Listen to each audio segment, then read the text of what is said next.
जिनको तुम देख रहे हो इनकी जबान काटी जाती, बार बार जबान नोची जाती है, ये लोग हैं जो शास्त्र का गलत उपदेश किए हैं, गलत अर्थ किए हैं, अपनी वासना की पूर्ति के लिए शास्त्र का गलत प्रयोग किए हैं, जो किसी को गलत सलाह दी है तो इनकी जबान बार बार छोटे छोटे हिस्से में तलवार से काटी जाती है। शास्त्र का उल्टा अर्थ बताया, उसकी जबान को वहां हजारों वर्ष काटा जाता है। खिलवाड़ नहीं, प्रश्न उत्तर कर देना। अगर आपका उत्तर गलत है तो आप नरक जाएंगे।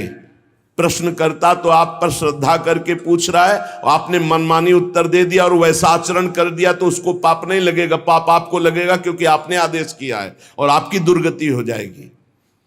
इसीलिए अनाधिकारी को जब जनक जी महाराज विदेह राज ने पूछा, निमि जी ने नवयोगेश्वरों से कि मैंने यही प्रश्न कर्म के विषय में सनकादि से पूछा था, वो मौन थे, कोई उत्तर नहीं दिया, क्यों? तो बोले उस समय आपका ज्ञान जागृत नहीं हुआ था, आप उस समय अनाधिकारी थे, कर्म का बड़ा सूक्ष्म विषय होता है, इसीलिए मौन थे।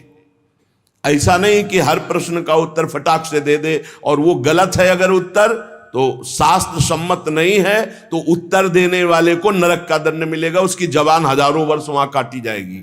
जो शास्त्र का गलत अर्थ करता है, जो शास्त्र को अपनी वासना पूर्ति के लिए घुमा करके बोलता है, जो किसी को बुरी सलाह देता है, उसकी जबान यहां काटी जाती, जो देख रहे हो। और हे सुमति जी, जो वेद की निंदा करते हैं, देवताओं की निंदा करते हैं, संतों की निंदा करते हैं, वैष्णव की निंदा करते हैं, गुरु की निंदा करते हैं, गुरु पर दोष दृष्टि करते हैं, गुरु को वक्र दृष्टि से देखते हैं, क्रोध दृष्टि से, उन सब को यहां भयंकर वज्र तुल्य वाले जिनकी चोंच है, ऐसे पक्षी गिरा गिरा करके उनके अंगों को नोचते हैं, जबान, आंख और उनके शरीर के अंगों को। जितने निमेष तक उनके द्वारा ये जिह्वा जनित पाप हुआ है, उतने हजार वर्ष तक उनको पक्षी नोचते हैं। जो नराधम बिना दोष के दो मित्रों में फूट डाल देते हैं, एक दूसरे की चुगली करके, पिता पुत्र स्वजन में भेद पैदा कर देते हैं, और जो पुरोहित, बहुत ध्यान देने योग्य बात, अनुष्ठान का संकल्प लेता लेकिन अनुष्ठान पूर्ण नहीं करता, जजमान को क्या पता।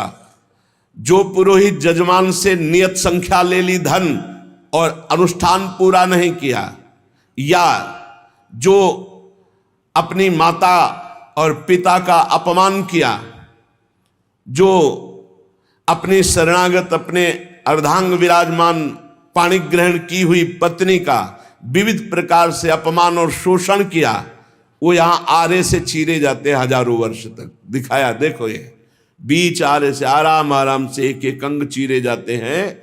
उस पुरोहित को भी दंड मिलता है, उस पुत्र को दंड मिलता है जो माता पिता का अपमान, उस पति को दंड मिलता है जो पत्नी का शोषण, उस पत्नी को दंड मिलता है जो पति से छल करती है।